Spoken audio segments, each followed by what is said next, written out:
ஆப்பிரிக்கால உள்ள சவானா காடுகள்ல பல காட்டு குதிரைகள் வாழுது. வௌவால்கள் இந்த காட்டு குதிரைகளை கடிச்சா இது வெறித்தனமா ஆயிருது. வௌவால்களோட தொந்தரவை இந்த காட்டு குதிரைகளால சகிக்கவே முடியறதில்ல.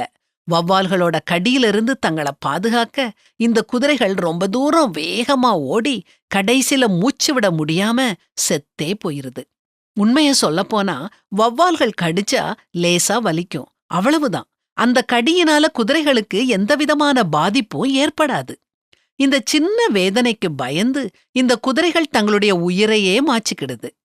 நாமும் சில நேரங்கள்ல இந்த காட்டு குதிரைகள் மாதிரி தான் பிஹேவ் பண்றோம். நமக்கு நடக்கிறது 10% தான். ஆனா அத கண்டு நாம பயந்து ரியாக்ட் பண்றது 90%. நமக்கு பிரச்சனைகளை கொடுக்கும் விஷயம் அப்படி ஒன்னும் பெருசா இருக்காது. நாம சந்திக்கும் சவால்களுக்கு உண்மையான காரணம் என்னன்னா, நாம நம்முடைய உணர்ச்சிகளின் கட்டுப்பாட்டை இழக்கிறது தான். வாழ்க்கை பாதை கரடுமுரடா இருக்கலாம். அதுல பயணிக்கிறது சவாலா இருக்கலாம். அடுத்தவங்களோட வார்த்தைகளும் செயல்களும் நம்மள அதிகம் பாதிக்கலாம். சூழ்நிலைகளை மாத்த முடியாட்டி கவலைப்படாதீங்க. உங்கள மாத்துங்க.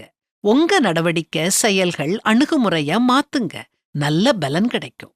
தேவ வார்த்தைகளால உங்க மனச நிரப்புங்க. ஜெபத்தின் மூலம் கடவுளோட ஒரு நெருங்கிய தொடர்பை எப்போதும் வச்சுக்கோங்க.